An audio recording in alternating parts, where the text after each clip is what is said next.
Seeing none, we're going to move on. Declaration of conflicts of interest and disqualifications. Seeing none. Moving on to our budget workshop. As you know, we've been going through workshops going over our budget, and we've asked our department heads to submit budget augmentations, and we've also asked them to now cull it down to their top priorities. So I'm going to actually have Director Jacobs Hunter come up and give us a status of the general fund reserve. Once again, we've done this a couple times, and then go over the review of the general fund prioritized augmentation requests. And just for the audience here and listening at home, there is no action to be taken at this council meeting. This is for the kind of second to final discussion on these items, and so that's why we have the workshop. Thank you, Mayor. Good evening, Council. Tonight, for our workshop, as the Mayor stated, we'll briefly go over the general fund reserve, and you have received the sheet of the prioritized departmental budget augmentation requests from the departments, which we can go over. And if you have any questions, we'd be happy to answer them. We went over the general fund reserve on the March 10th budget workshop, and since that time, we have adopted, the council has adopted some appropriations for 17, 18, 18, 19. This shows the effect of, this is where we're at today. If another budget amendment wasn't done, this would be the projected reserves. So for 17, 18, we were projecting just over 10 million, and for 18, 19, with the current budget amendments that have already been adopted, we project just under 9.5 million. So that's if there's no other amendments. So does anyone have any questions regarding that? And so, okay, so basically that's the status quo right now. We've talked about this numerous times. We have an ordinance in our municipal code which sets the that our general fund deposit will remain at 7% until amended by ordinance of the Turlock City Council. It also specifies the purposes in which the general fund reserve can be utilized, and it requires a public hearing and 4/5 vote of the council to go below the 7%. We also have a resolution that establishes a minimum general fund emergency contingency at 6.5 million. That includes the amount specifically named in the municipal code, the 7%. So when we go back there, you can see the blue is the restricted 7%. The orange is the reserve up to the 6.5, and then the kind of beigey yellowy would be basically unallocated, unrestricted reserve. Does anyone have any questions about? No. So tonight, we're here to go back through the augmentation requests that the departments submitted that we went over on March 10th. And they have been pared down and they have been prioritized. This shows the amended budget for 17-18 where we're at right now. And so currently we have a budgeted deficit of just over $1 million. Sorry, it's real low there. $1,047,708. The augmentation requests from the departments for 17-18, the request total, and this is just for general fund, $429,258. If council were to take action and adopt all the 17-18 requests, then we would be looking at a projected deficit budget of $1,396,952. Hopefully everyone's received this sheet that shows the breakdown of the departments and how they prioritize their augmentations, and you can see by department the totals. 1 is obviously highest priority, and then 2 least critical or less critical, and 3 would be the least critical. Does anyone have any questions about this information? So then we go to 18-19, and that's really where the dollar value of the augmentations gets quite large. Currently, the adopted 18-19 budget with any approved amendments through the March 27th, 2018 council meeting, we're projecting a budgeted deficit of $613,000. The augmentation requests from all the departments total $2,641,957. So if council were to approve all of them, then we would be looking at a projected deficit of just under $3 million at fiscal year 18-19, meaning that we would be almost $3 million expenditures over revenues. And I am sorry, I was going to do the graphs that showed with the augmentations, and I apologize, but I didn't get to them. I had negotiations. But we can certainly, I can calculate them for you pretty easy if you, want to see the effect of if you approved them all. Do you guys have any questions about? I know that you guys have heard the augmentation requests before at the March 10th meeting. Did you want the departments to go back through them briefly? Because you're not taking action tonight, you're just gathering more information for consideration. I think it'd be important because you guys now ranked them. Yes, correct. So I think that's just important to go over Okay. the top priorities. Perfect. So if we just want to start from Yep. We'll start at the top of the list, and I'm first. So in 17-18, have minor requests. The part-time help for the payroll area, due to the loss of the payroll coordinator, left the area. And there was also some stuff that was omitted in error from the budget for collection services, and there's a request to replace a desk that's not ADA compliant, and we also had needed additional money for our New World Conference. In 18-19 is the request that total more, and for the city clerk's area,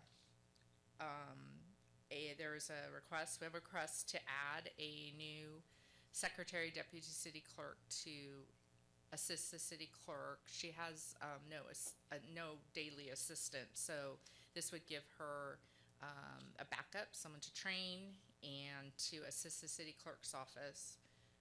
We do have an alternative where we would take an existing office assistant one and train them and get them reclassified so that they could be the assistant to the city clerk and provide that daily assistance. So that's your augmentation request number 2. So the 1 is adding a whole body. 2 would be use an existing staff member and basically reclassify them and have them take on additional responsibilities. Kelly, did we just add one about a year ago? Yes, you did. Okay. There was 2 full-time in the city clerk, city manager area. There was a city clerk, and then there was a secretary, deputy city clerk. Now we have the city clerk. We have a senior secretary, deputy city clerk, and an office assistant. So the office assistant is the one that, as in the alternative, would be trained to be the deputy city clerk. And Yeah. Kelly, if I could clarify, and Councilmember Bublak, so we have the way that we're structured in the office of the city manager. That's where we have the executive administrative assistant to the city manager and council, and then she also serves as the deputy city clerk in the time of my absence. There's also an office assistant that reports to that same function, the office of the city manager. So those 2 positions really fall under the umbrella of that staffing function. And then in the city clerk's office, the way that we're currently staffed now is the full-time position of city clerk. And then I do have one part-time clerical to assist with some of my duties. So the office assistant is assigned to the office of the city manager, and they perform different functions than that of the city clerk's office. They do assist and they do help out as needed, which is, there's a great need. And so there is some overlap, but primarily their function is to assist the office of the city manager. All right, does anyone else have any questions about that? Thank you, Jennifer. The next request from Administrative Services is in the Human Resources Department, looking to add a full-time Human Resources technician. They currently have 3 full-time staff, and they utilize part-time staff, which is a constant turnover. Most part-time staff are looking for full-time jobs, so we train them, and then they get jobs at other agencies, which is great for them, and we get some part-time help out of it, but it's not a consistent, we get no consistency by doing that. We're constantly training part-time, and then they get a full-time job. They have had 3 full-time equivalents for as long back as I can remember. When one retired, and I'm sorry, I don't know the year, I wanted to say maybe 08, 09, then they didn't fill that 3rd position for a long time. That's why people are going, well, wait, they only had 2 people. No, they had 3 positions. It's just one was not allowed to be filled. We filled it. The workload is excessive, and the time is now to get them an additional staff member. The city has grown tremendously, and they have a lot of duties and responsibilities under their belt besides just doing recruitments. That's such a small part of what they do. They do benefits and all kinds of other stuff, all the training. So does anyone have any questions about that? And then, of course, we added the lease purchase payment for our new radio CAT RMS that will be coming. We put that in 1819.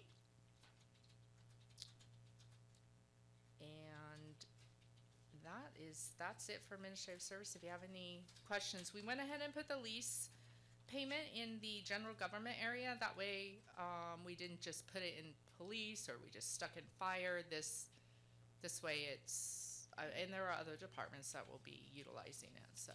So Kelly, just a point of clarification, on some of these, it looks like it's, and I know for point of clarification, Councilmember DeHart and I know, I don't know if you all met with staff beforehand, but some of these are contractual or required, or they're omitted by error, or they're needed. So some of these are not, there's no real choice to On the Motorola lease, Right. yeah, there's not an option unless you want to rescind your correct lease agreement you just signed. Yeah. So that one, no. The other items, yes, some of them are omitted in error, but if the council isn't able to fund them, I'm sure we'll be able to find, as the fiscal year gets closer to 6/30, I'm sure we'll be able to find somewhere and move some funds, so. Okay. Good. But yeah, the contractual stuff and the MOU stuff, that's already approved. Perfect. All right. Okay, any questions for me? No, but don't go too far. I don't No, think I there- won't. At least I don't have any right now. Okay, Perfect. police is up. All right. Coming up. Sorry, Steve, you got your list? I do, thank you. All right, good evening, Mr. Mayor and council. Good seeing you. So for the police department, we have augmentation requests number 12 through 38. And if I can, I'd like to just go over the 17-18 augmentation request first, and then the 18-19 augmentation request. So for 17-18, number 19, 20, and 21, as the mayor mentioned in administrative services, these are contractual obligations that just by virtue of the contract itself has either increased or decreased. So those are considered priority number 1. Number 22 and 23 are supplies, legal resources, and training in general. So supplies, legal resources is just adjusting the budget to what traditionally has been spent. The next one, which is training general, is actually a transfer between divisions, so it's a net zero. It's taking $9,000 from one division's training and transferring it to the other division's training, which is reflected on line 34. Next is augmentation number 24. That is salary and benefits for the cops officers. This is the biggest impact for this fiscal year. It's actually a reduction of general fund funds in the amount of $57,935. And what that does is it transfers funds that are currently allocated for personnel from the general fund into the COPS grant so that we can finish out the COPS grant and close that out. It's just a housekeeping item that needs to be done to be in compliance with the COPS grant. Since we're here on the COPS grant, can you Yes. explain now that ours is up here, I believe this month, what that means, that we're eligible to go Absolutely. out? So we just finished, I believe this month, a 3-year commitment from the COPS office to fund 3 police officer positions. We have a requirement as part of that to continue their employment for a 1 year. But what the conclusion of that first 3-year grant period does for us is it allows us to apply for additional COPS grants. So essentially for the last 3 years, we were not eligible for another COPS grant because we already had one. But now that that grant is concluded, we can now apply for an additional one. Questions about that one? I assume we're going to be getting the ball rolling to apply for. We are Yes. on the ball, yes, sir. All right. The next one is number 25, and that is a request as part of the plan that Chief Amafar presented. I believe it was on April 10th, the 2-in-1 plan. It increases our sworn staffing by 2 sworn police officers and 1 non-sworn personnel every year for the next 9 years. So this is a request to start that this year, the funding for which we will not need this year. So it's basically increasing our sworn staffing from 78 authorized to 80 authorized, but delaying the funding of that increase in staff until next year because we essentially won't get them hired this fiscal year. And the last thing this fiscal year is actually on the next page, line 34, and that is the opposite end of the transfer of the $9,000 in training. Again, it's a net zero. It's just taking $9,000 from one division's training account and swapping it with the other division. Any questions about the 17-18 requests? No? Any questions? Okay, so for 18-19, starting with item number 12, this is a request to increase our part-time clerical staffing by 1 position. That would serve the administrative section of the police department, and then by 2 positions that would serve the records division. So it's an increase in part-time clerical staff of 3 total positions, and it is offset by the reduction of 2 police cadets. So in effect, what's happening is we have attempted to staff our front counter with police cadets, and we think a better option might be to staff it with part-time clerical people. So we're reducing our allocated cadet positions by 2 and increasing our part-time clerical positions by 2. That's number 12 and 13. Number 14 through number 21, again, our contractual obligation. Each one of those individually are impacted by a standalone agreement that either increases our requirement or decreases our requirement financially to meet those contracts. I can go over each one of them for you if you'd like, or I can move on. No, I think that's fine. For the audience, it's heat and air and alarms and different things. But yeah, like you said, they're all contractual. Okay. So pretty straightforward. Thank you. All right, number 22.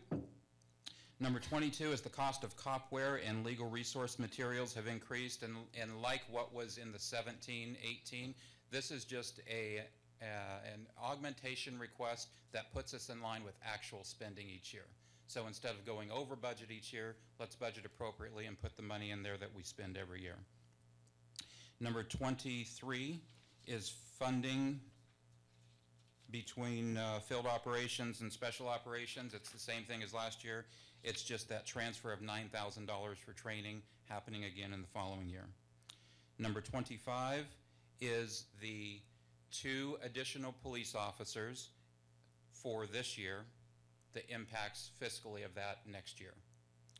Number 26 is 2 additional police officers. So if you can follow me, we're asking for 2 additional police officers this year and 2 additional police officers next year, funding all 4 of them next year. That's what line 25 and 26 is. So it would be a net increase of 4 funded police officers in the 18-19 year. Number 27 is a request to increase our dispatch positions by 2. And it is offset. So as we went through these and decided what our augmentation requests were going to be, we really scrutinized our budget and tried to come up with a plan. If we were going to ask for an increase in a certain area, was there anywhere in our budget that we can decrease and offset the impacts of those increases? And this is a good example of that. We're asking for 2 additional dispatchers. You all know that dispatch is in desperate need of assistance, and this is one of the ways that we're trying to get that to them. So we are, in addition to asking for 2 additional dispatch positions, we are reducing our part-time dispatch budget by $47,000 to make it a little more palatable to take on 2 dispatchers at one time. Any questions about that one? Moving on, number 28. 28 is actually 28 and 29 are again contractual obligations. It's increasing our automatic vehicle locator component by $5,000, which is required by the contract that we have, and increasing our maintenance to our HTE system. It's our computer software by $8,000, which again is a contractual obligation.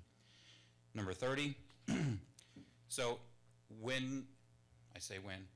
if you choose to allow us to increase our staffing by 2 sworn police officers, there is equipment that goes with it. So we can't just hire the bodies, we also have to have the equipment.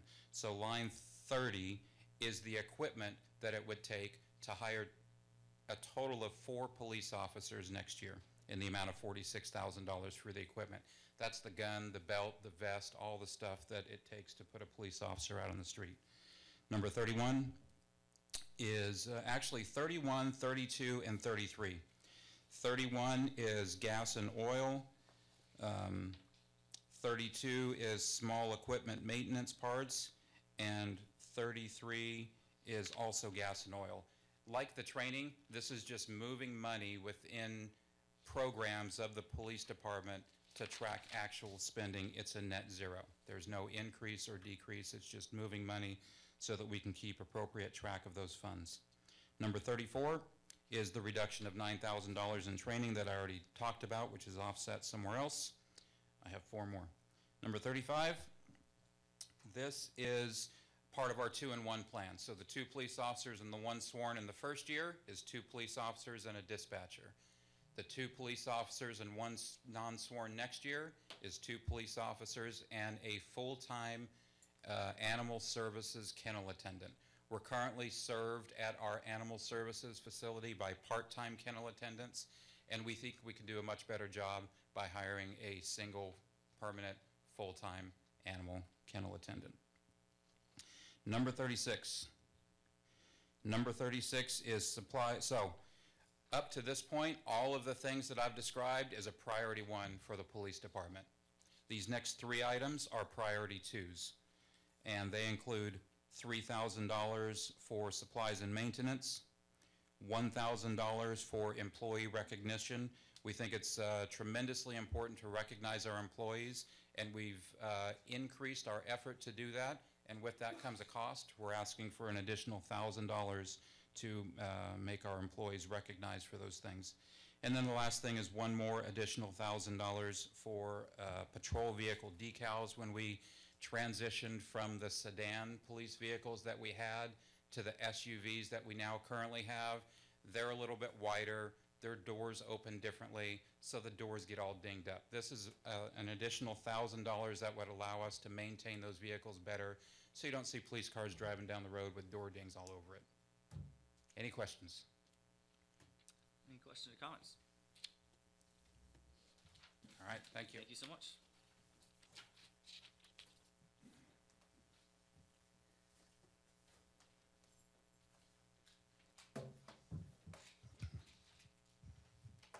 Mayor and council, Jen's passing out a handout for you. I believe the mayor and Councilmember DeHart have that.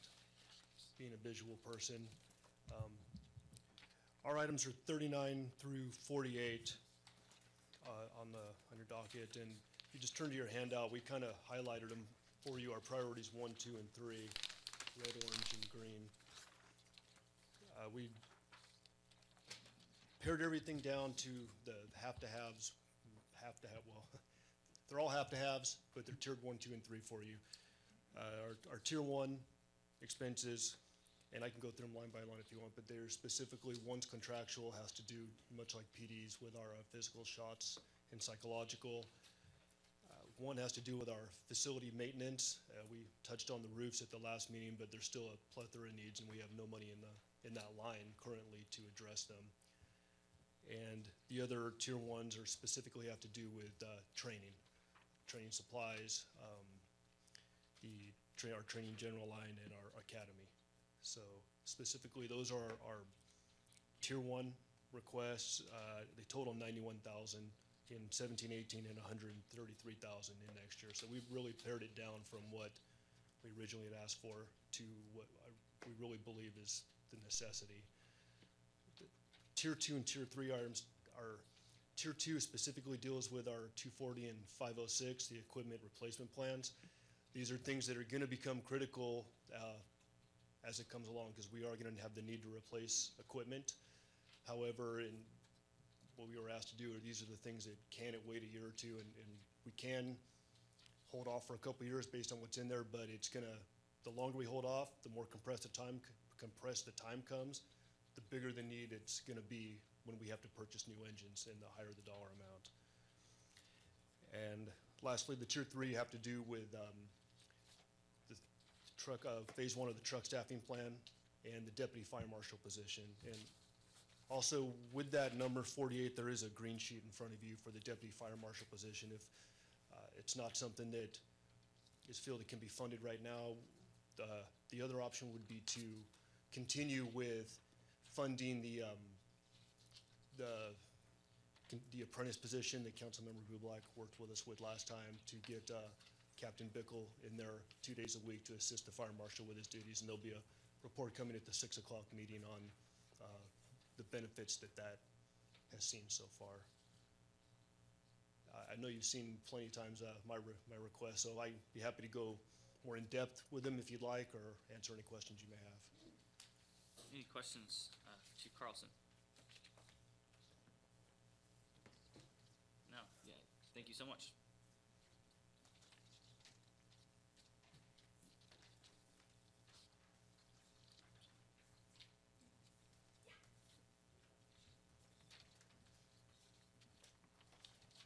Good evening, Mayor and Council. The items that I will be presenting to you tonight are items 49 through 56. These are, as you know, general fund items, and obviously we'll have some non-general fund items to present at the next workshop. As far as the prioritization that I have recommended to Council, you'll notice that items 49, 50, 51, and 52 have all been prioritized at a level 1, and that's primarily because there are things like supplies, things that have already, that we can already tell that we're gonna get to the end of the year and have a need to increase those budgets. And it's one of the major items is our park supplies. We budget $35,000 a year for all of our park maintenance supplies, and so depending on what we experience in terms of vandalism and things like that, things that we really can't always anticipate, you know, we might need to increase that number, and so that's what we're here talking about tonight. So what you see is essentially a result of more vandalism than normal, and you know, it's all kind of a guesstimate when we put the budget together, but this is where we are right now, so we're asking council to consider that $15,000 increase. The other items that we're asking, one of them is a promotion of an existing office assistant 1 to a 2. That has an impact of $350 for fiscal year 17-18. So that's really a request because we're finding ourselves in a situation where we've had attrition in our department. We've invested a lot in the existing staff in terms of our new recreation software program that council's invested in, and this particular position has taken the lead in managing that implementation process. We think it's prudent that additional work be recognized, and this is the next natural step in terms of the progression for promotion. So we are asking you to consider that also as part of our succession planning for our department. The aquatics program is also asking for an increase in the expenditures associated with part-time help with attendance and concessions.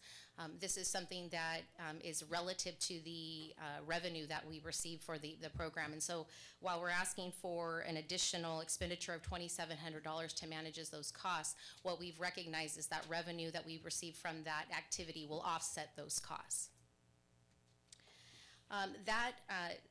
In terms of the priority ones, that's pretty much, those are the primary expenditures that we are asking council to consider. Those come to a total of $21,850 for fiscal year 17-18. So moving on to the next fiscal year, that's really where the expenditure obviously starts to ramp up a bit, and it's primarily because we're asking for positions. The position that we've categorized as a number 2 priority is the part-time event assistant position that council approved back in fiscal year 15-16. And as you recall, that was really, at a time where we were transitioning and we were recognizing the value that, with our tourism efforts and marketing efforts and relative to the special events that council now manages, we recognized that there needed to be a single point of contact to manage all of those activities. In the workshop, I mentioned to council at that time that we're looking at about 30 events every year. This has proven to be a very cumbersome process, and so having a single point of contact has been really, really beneficial, not only for my department, but for all of the departments that play a role in special events. Before we had our customers who would submit their applications for events, they might have to go to PD to get one permit, then work with neighborhood services for a noise permit. Now it's like a one-stop shop. We're able to anticipate and vet challenges and issues in advance of the event, and I think that's what has led to, having a much better process. And I know in the beginning we had a little bumps here and there, but we worked through those with our community. I think now, especially having a single point of contact, it's really created some trust with our stakeholders, and our downtown businesses know if they get a notice on an event, they have a question, they pick up that phone and they call staff, and it usually gets resolved before it ever comes, to this body. And I think there's a value there. And, what we're running into now is having a part-time staff person who's limited to 20 hours a week. It's challenging at times. That person's not always in the office when the customer stops in or calls to have ask a question about their event. Or if, we have some coordination going on between us and PD or traffic, with days off and everybody's schedules, it's just really hard sometimes to coordinate all that. And so having one point of contact, I think, is really something the council should consider. But it's not just special events. We know that we're very close to being able to present to council for consideration a marketing and branding effort and initiative. And I see this to be an opportunity for this particular position to be a point of contact for moving some of those initiatives forward, whatever council chooses to do. And so there's value there. And the way that I've presented this is that it would be a split position between the TOT, because of all of the things I just described to you, but also building a cost into it for our sports programming budget, which is in the recreation budget, as you know. I think there's an opportunity to enhance the amount of revenue coming into both of our sports facilities. Right now, with the current staffing levels, we're a little limited in terms of what we can do as far as, really developing some robust advertising programs where we can get more sponsorships for those facilities. I see this position as being able to really take a strong lead on that. And, if we were able to make this a full-time position, I think we could see some really exciting things happen with that position. So that's there for your consideration as a priority number 2. And finally, the final request that we had were 2 positions for your park maintenance division. I laid it out for you at our workshop. We have 8 positions in our parks department right now. The average for a city our size is 16. We were asked to prioritize these based on, critical need, things that have happened. I recognize, the park not getting mowed it's not a life or death situation. I get that, and that's why I prioritize it as a 3. However, what I will tell you is that I know that our community has very high expectations of what their public facilities look like. And so while my staff of 8 do their very best to try and maintain a high level of service, we are here to tell you that we are struggling. And I don't have to tell you, because you can drive around and you can see we don't get the parks mowed as frequently as we'd like to. What we prioritize and what we focus on are the hazards. Your playgrounds are getting inspected every day. We're making sure that there's trash removed, that there's any dangerous objects removed. Those are the things that we have to prioritize. Then comes all of the amenities or the nice to have, the aesthetics. Trash gets dumped, things like that. But we understand our parks are our pride and joy, in this community. And so it's really hard for our team. We work really hard to try to do the best that we can with what we have. But what I'm here to tell you is that we feel like we're at a critical level. I prioritize it as a 3 because that's what I was asked to do in terms of what's a 1, what's a 2, and what's a 3. Like I said, in my mind, I may not need these 2 people today, but there will be challenges moving into this next season and beyond. We've been struggling, you know that. The drought has not been our friend in terms of our park condition, and so we could definitely use these 2 positions, but we understand that there are many other priorities that council has to consider, and so I respectfully have made these decisions and these recommendations, and I'd be happy to answer any questions that you might have about that. All right, any questions or comments for Director Van Gilder? Yes, please, yeah, public comments open.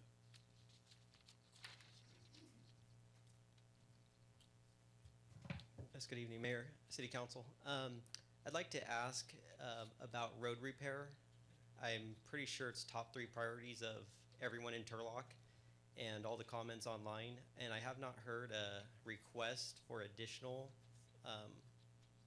expenditures for that. And I'd like to see or hear, if I could, how much is spent out of the general fund on roads, and then how much has been included for additional requests as the top 3 out of all the community behind police and fire, if I could. Sure. Director Jacobs Hunter, do you have? I don't have that off the thing. So roads top priority, and nobody has any numbers about how much is spent on it? Well, Then- I know, again, I don't know, we don't have the general fund numbers, but I do know, for example. This is a budget review meeting, right? Correct, yes, but I do know that we brought in 2.6 million from Measure L so far that's been accumulated. which Okay, is gonna that's a go towards- tax. I'm talking about the general fund, right? We're going over the general fund. Correct, yeah, so I'm explaining, we don't have the numbers on general fund, but what I'm saying is for road repair, our strategy is also to leverage federal funds, which is what Monte Vista Avenue, that repair that's gonna be broken ground, that's what that is. Similar to the intersection at Golden State and Folkerth, which we just completed, that was also federal funds, I believe.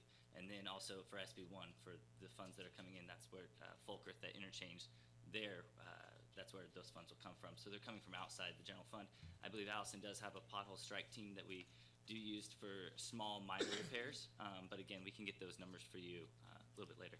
Okay, well, the reason I asked is in the past, there was $50,000 as allocated out of a $32 million budget for roads, and it got all these headlines. $50,000 is the first time I think there was actually road repair funding out of the general fund. And 2 years later, through my questioning, I ended up finding out that it was not even expended. So I think it's pretty important to hear how much has been allocated for road repair. This is a general fund budget meeting. If not, someone can run down the hall to their computer and check. But I think it's important. It's a top 3 priority. And what you're mentioning are taxes that we pay in addition. This is already taxes here. And the problem is that, other departments also leverage funds through grants and state funding, federal funding. I'm just asking for, I believe it's a very top priority, and I can't even get an answer as to how much is allocated with all this. Can someone go find that number like right now or punch it up on the iPad or something right now? We'll get you a number, absolutely. Okay. Thanks. So I am requesting, since city staff is not, that the city council prioritize roads by actually allocating some funding to it. I'm pretty sure it's not gonna be more than, I don't know, $100,000 maybe out of a $39 million budget. And I don't know why I can't get any answers in emails. I've spoken here at the city council for years. why is staff not requesting any funding for roads?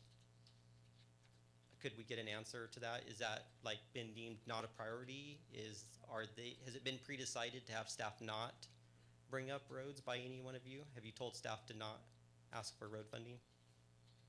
Okay, so are you guys wondering why there's no request for road funding out of the general fund of $39 million? Any comments? Does anyone know? I've not heard of any request. I know it was 2 years ago. I actually asked before I wouldn't support a measure because I thought that we should first show the taxpayers that we couldn't do with what they were giving us and then ask for a tax. So I didn't support that measure. And I believe that we have the money is allocated to which department. I think I'm not certain, but Okay. I don't know if it has fallen through or followed through. Again, yeah. Okay, so I think that's important if we can find out if it's being expended or it did not get expended again. And also, I would like to get an answer through this process, the next council meeting, something that city staff should be requesting for the council to actually allocate some funds. I just can't believe that there's not one. I've heard everything from more police, more firefighters, overtime, pay raises. I've heard all the requests from other departments needing people. I heard as top priorities, supplies. I've heard park maintenance, mowing the lawn. All of this is above streets. And also on your agenda, there's not even the word streets anymore. I don't know. I asked again and I didn't get this in an email. I don't know why I can't get any answers to this department. I get it from other people. But it's parks, recreation, and public facilities now. There used to be streets in there, and now that's even disappeared. So if we're going to be about $125 million behind in road repair right now, and the tax that you push for is going to bring in about $80 million over 20 years. Just for local roads. Yeah. So we're going to be, even if we get all that money today and fixed them all with no cost increases, we're going to be $45 million behind in road repair. Then we're not going to spend any money in 20 years as we're going to accumulate costs of what, $1, $3, $5 million a year. So where are we going to be at in 20 years if we're going to start day one $45 million behind? And there's not even one request for road funding. It's not going to be a surprise when we're going to be $160 million behind and our roads are deteriorated again. So I just can't believe there's no answers about the road funding or that anyone here seems to be concerned with it. Again, thanks. Thank you.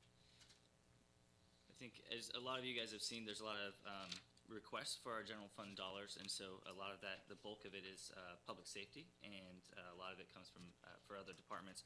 I think we try our hardest to not just leverage taxes, but also grants that are out there, federal grants, and so that's some of the road projects that are out there. And by leveraging the outside dollars that aren't coming from the city of Turlock, it helps alleviate the pressure on the general fund, so we can use those dollars for other items. And as you guys see, we're going over items that cost sometimes $1,000. We're going line by line, so we take this very seriously. But any money we can leverage outside the city of Turlock to alleviate the pressure on the general fund for things like public safety and for facilities, we're going to try and do that. Yes, Councilmember DeHart. Since this is kind of an open session, I'd just like to offer a couple of comments. I've had the opportunity over the course of the last 5-6 years to participate in the California League of Cities, at whose meetings I've attended for this period of time. The questions that Mr. Franson brings up are certainly valid questions. There's not a city in the state of California that is not dealing with exactly the same issues as he's brought up. I'll let that sink in. Not one. I think when we begin to take a look at what has happened, the shell game that's taken place between Sacramento and the individual municipalities with respect to what had previously been city revenues that have been clawed back by the state for whatever reason, right, wrong, or indifferent. I have no position on that at this particular time. We're not talking specifics. We have had funds taken away for a number of different purposes. We've had to dream up other schemes and mechanisms and tools to fund the basic functions of government. I brought up the first $50,000. Councilmember Bublak brought up the $100,000. If we were to add the two together and try to get a project done, that about covers half the engineering cost just to design the road. Correct me if I'm wrong, Mr. Picciano. If that planning did not have to take place, if that engineering did not have to take place, and we were able to go straight to asphalt to put on to a bare road, that would approximate 80 to maybe 100 feet of road.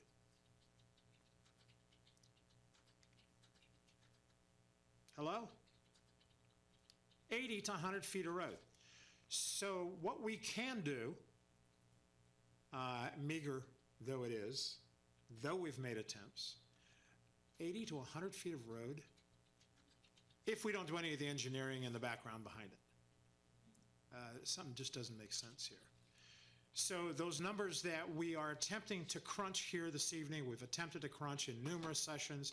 We have additional sessions to crunch numbers.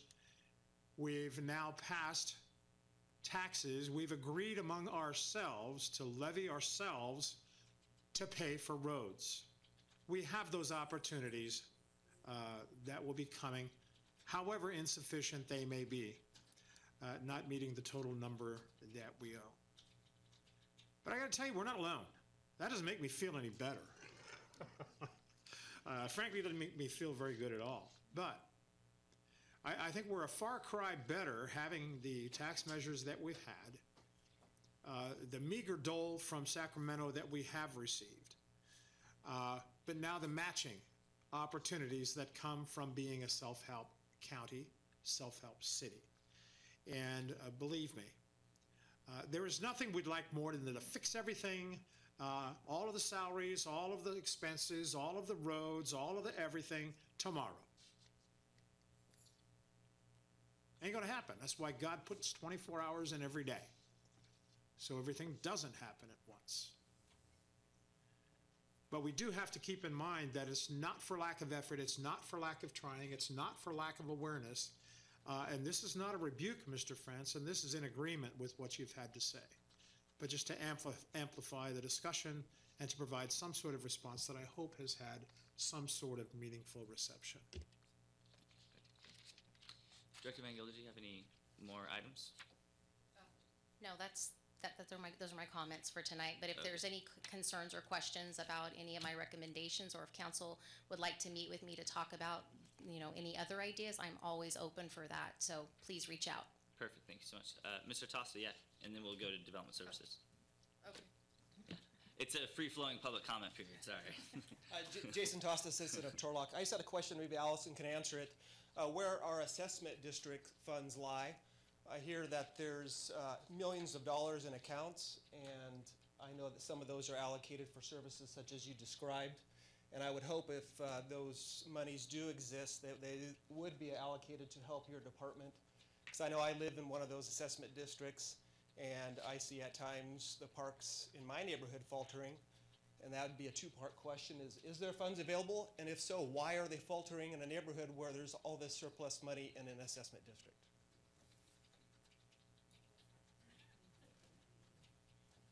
Let me make sure I got your question. I think one of the questions was, can we use assessment landscape money to maintain the parks in the districts? The city's current policy and the way the engineering reports were designed is that those revenues are not used to maintain your parks. So all of the parks in the city are general fund maintained. So hopefully that answers that question. In terms of the balances that are available, there's a variety of services. My department is solely responsible for the landscape maintenance component. There's also a lighting, and there's also slurry seal. My counterparts, Michael Cook and Eric Pashano, can speak to those two. However, again, my area is the landscape maintenance, which you see our folks out there taking care of your paseos and things like that. Unfortunately, the funds cannot be used to maintain those parks out of the assessments. That's how they were designed. Yes, Mr. Pashano and Mr. Cook, do you have anything to add?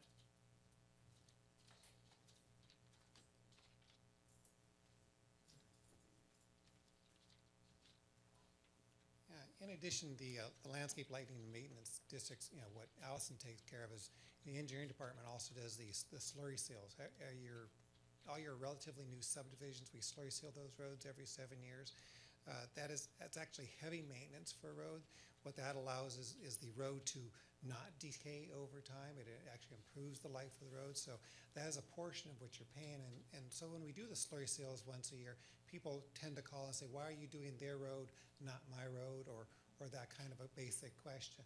The basic question is you paid for your road to get slurry sealed every 7 years, and therefore we spend that money directly on your particular road, not on your, the subdivisions, 2-3 blocks over, because they pay into a different fund. So that's how the slurry seal basically functions every 7 years, and why you see us continually hopscotch throughout the town throughout the year, because it's associated to when the when the subdivision was created, and then it's just a 7-year cycle after that. Mr. Cook? Yes, and there's a very small component of the assessment districts that goes to street lighting that pays for the electricity, the monthly TID bill to pay for the lights. It also collects money in a sinking fund to replace bulbs and diodes as they wear out, and to replace those with new bulbs, about usually every 5 to 6 years. My follow-up question Yeah, would only be please come to the, sorry. My follow-up question would be is if monies are being used and are directly allocated, defined on where they go, why is there such an extreme balance in the assessment? I've been told that there's millions of dollars sitting in there that are taken from the taxpayers in a certain geographical area in the city of Turlock. Why is so much being taken? Has that been reconsidered where it could be lowered? If you're not spending it, why are you taking it from us? And that's a concern. So if somebody knows the balance of those, and there's several accounts, why is it not being spent, and why is so much being taken? I believe it's about $600 to $800 per household, I believe. So how much do you think is being stockpiled or saved, or? I was told there was millions of dollars in the various accounts. Staff, whoever gave that figure to Mr. Tosta? No, that was not. That was something that was, I think Mr. Franson had done a public records request for that information. If that has not been done, I'll submit one tonight to Mrs. Land. Mr. Franson, do you have the PRA? Or do you have the figure? I'm just trying to figure out what the number is that you're referencing. But to be clear, the assessment district fees can only be used in the assessment district for their intended purpose, correct, staff? Okay, they're all saying yes. Okay, yeah. Actually, I did have a question on this as well, but I believe it was $13 million, and it's the 246 Landscape Assessment Fund. The $13 million also, that fund brings in more than it expends. I believe every year, as of now, I asked for if there was any plans that would expend all that money, and I just got a document from staff that had, I believe, like $700,000 in slurry seal planned. I believe it was annually. So that still does not account for like what is the plans for the $13 million, and I believe that's what Mr. Toss is bringing up. Like, I mean, is that something that could be reevaluated and lowered, or can it be expended in another way? Now, my question that I have not got answered yet is legally, an assessment fee, I believe, I thought I saw this on the city website, but I believe it even says it can pay for services, and I believe it was police and fire that was listed on that. Is that something that's legally correct or not? Because I believe that's on the city website under this assessment fees, what it's to be used for. And Mayor, if I may, the assessment district, landscape and lighting district specifically, those assessment districts have a very specific report of when they were actually adopted. And it says, here's the only thing that it could be used for. All of those would have to get looked at, but I know that those are public documents. But that lays out, here's the only thing it could be used for in this area. So yes, the comments of, can you use assessment district money from one fund and can you supplement another area? No. Right, it has to stay there. Regarding your question related to amount, I know the landscape and lighting district, it's the season to look at those assessments again. I know that Director Jacobs Hunter and I will be discussing kind of what are the options with the consultants and the engineering folks that are putting together the reports, but we're actually taking a look at that. Okay, so could I also request that we look into what exactly services would be approved? Because I'm pretty sure that the police and fire services for those areas would be allowed. So I know that they can't subsidize the rest of the city, but if we could hire them in that area, the police officers currently, I mean, having to respond, including fire department, could actually stay in a If I different area. can, it's the CF funds, which is a different one, and that does allocate to parks, to fire and police, Okay, so. so do you know, Does it I don't know currently? the funding. Yeah, that's part of the CF funding. So the landscape and lighting could not, but this CF. Usually the it currently does. Melrose, CFDs, et cetera, those type of funds are the ones that pay for other services. Landscape, lighting, and district really just are really exactly that. So to clarify Mr. Tosta's point about the 13 some odd million of that's landscape, lighting, different things, that it can only be used for roads, slurry seals, lighting can't be used for police services. Exactly. Usually those are just set up for the specific things, such as like Allison and the rest of the folks here talked about. We're happy to break that down and get that Okay, yeah, clarification. well, I think when it comes to the assessment, when you're a taxpayer living in that area, you just see that money coming out every year. I understand that on our tax assessment bill, it may be broken down amongst those different funds. For example, they threatened to brown out a fire station down to 2 firefighters in the past. I reached out to Councilmember Bublak at the time as a constituent in that area and said, no, if you're going to black out or brown out a fire department, that means take 1 firefighter off the engine. You ain't doing it from that station because I'm paying for that 3rd firefighter out of those funds. And eventually, the firefighter was not taken off of that station. So my question is why is the balance so high in all these funds? Why am I paying for it if it's not being utilized by the city? And like Mr. Franzen said, if that CF fund, if there's millions of dollars in there, I would love to have additional firefighter for their safety and additional officer in my neighborhood if it could be funded. Why not? Thank you. Correct. And I think the clarification is they can't be funded out of that 13 million, correct? That's correct. As far as the 13 million that we're talking about in the landscape and lighting district fund, I think that the confusion often comes with, well, folks say I pay taxes. There's different categories of taxes. When those taxes are set up, only specific things can be used, and there's different line items. And we could definitely have the reports on when the tax was set up. They're all public documents, and they all break out exactly what can be used. Nothing else can be used no other services can be paid from those funds. But we'd be happy to show anybody kind of those reports, and also regarding the $13 million comment. Again, we will be looking at the different funds when the landscape and lighting districts come up. Okay, perfect. All right. Any additional questions or comments on that? We have one more, development services. Mr. Pachano, sorry. For those of you for the regular scheduled meeting, we're just finishing up a budget workshop, so just hang tight. We'll be wrapped up hopefully here in a second. Okay, should just take a little bit. I have items 57 through 62. Of the items I have, all but one are as priority 1 items. Most of them are generally small, but I'll just kind of roll through them as quickly as possible.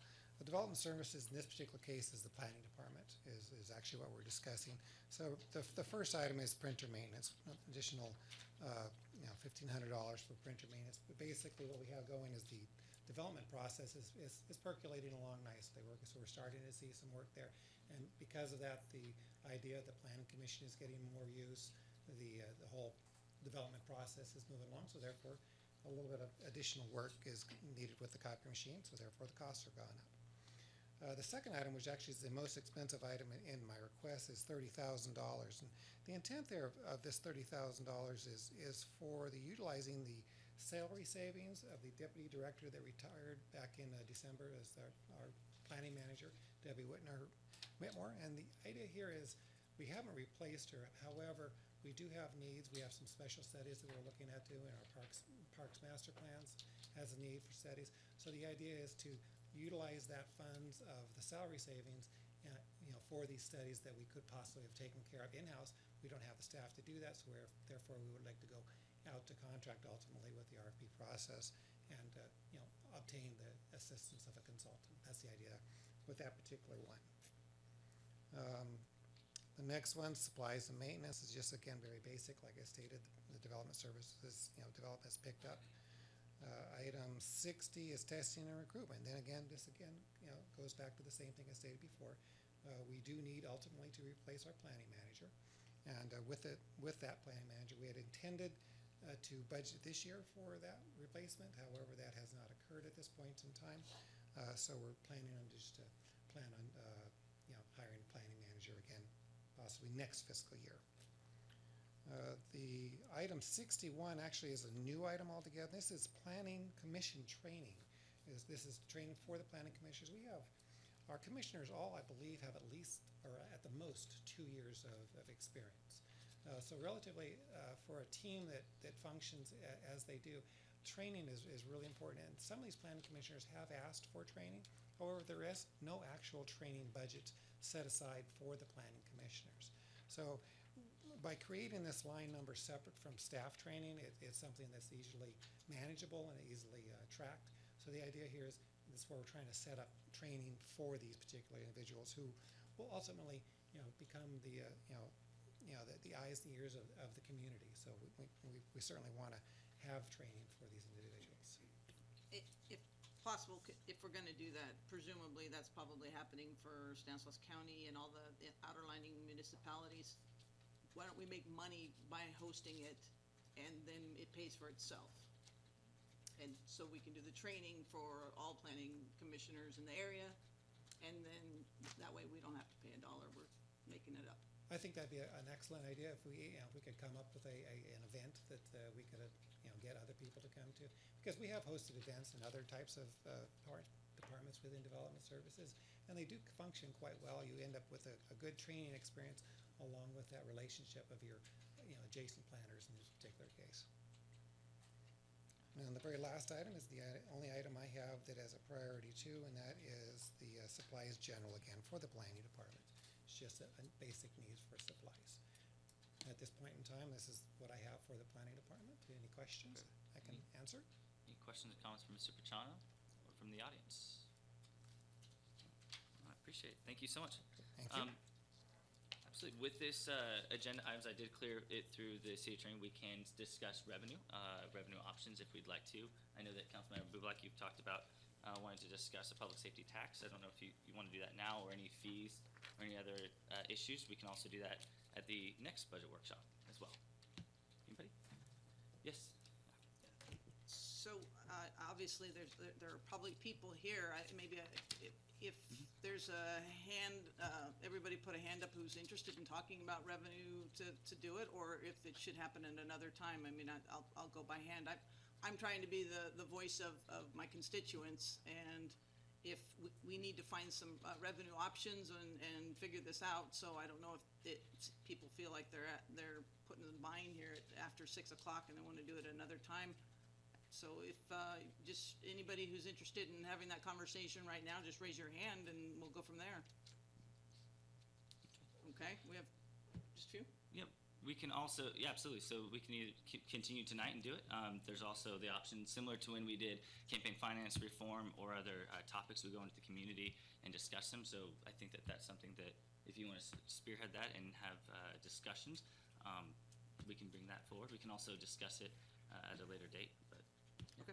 it's whichever you'd like to do. If you want to do it now, we can, or you would like to do it. I'd rather have the interest of everybody and everybody know what's coming up on the budget and have that conversation. It's at a crisis, so it's going to happen quickly. We don't want to be passing a budget and not have revenue. So I think that we need to have a special meeting probably, or a special workshop and set it up. So that's just my personal opinion. Okay. Absolutely. I think also to the council, Jose did a great job. After you first brought up, you emailed a timeline.